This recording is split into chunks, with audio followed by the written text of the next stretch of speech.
शव्वाल के महीने में बंदा 6 रोज़े रखना चाहता है, ये नफली रोज़े हैं। तो सोमवार और जुमेरात का रोज़ा रखना रसूलुल्लाह सल्लल्लाहु अलैहि वसल्लम की सुन्नत है, ये भी नफली रोज़ा है।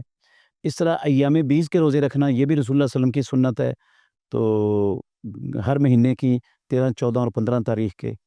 तो क्या बंदा इन मसाइल के तौर पर उसने शव्वाल के रोज़े रखने हैं, वो अय्याम 20 के तीनों दिनों में वो शव्वाल की नीयत से रोज़े रखता है, या जुमेरात और सोमवार का रोज़ा रखता है और वो शव्वाल की नीयत से रखता है, तो क्या उसे शव्वाल के रोज़ों का भी और सोमवार जुमेरात को या अय्याम 20 के रोज़ों को भी अजर मिलेगा? जी हाँ, इंशाअल्लाहुर्रहमान उसे ये अजर अल्लाह रब्बुल आलमीन अता फ़रमाएँगे।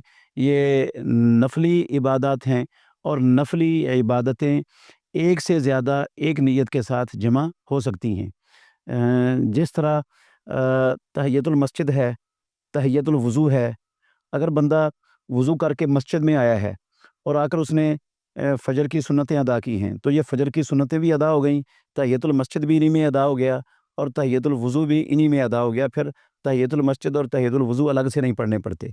इस तरह अगर वो वुज़ू करके मस्जिद में आया है और फ़जर की जमात खड़ी है मिसाल के तौर पर, तो वो उसकी फ़जर की जमात भी हो जाएगी, फ़जर की नमाज़ भी हो जाएगी, तहियतुल मस्जिद और तहियतुल वुज़ू भी इसी के अंदर अदा हो जाएगा।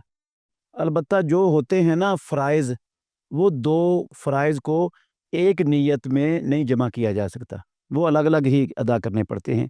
जिस तरह ज़ोहर और असर की नमाज़ है, मुसाफ़िर आदमी ने उसको कसर करने की और जमा करने की इजाज़त है, तो वो ये नहीं कर सकता कि 2 रकातों में वो ज़ोहर और असर दोनों की नियत कर ले और दोनों अदा हो जाएँ, ये फ़र्ज़ ऐसे अदा नहीं होते। इस तरह ये जुमे वाले दिन हर मुसलमान पर गुस्ल करना फ़र्ज़ है, अगर कोई जुनबी है तो उस पर 2 गुस्ल करने फ़र्ज़ हो जाएँगे। तो ये फ़र्ज़ हैं और फ़र्ज़ अलग-अलग अदा करना पड़ता है, वो इकट्ठे नहीं हो सकते। अलबत्ता जो नवाफ़िल हैं, उनकी नीयत इकट्ठे एक नीयत से वो अदा किए जा सकते हैं।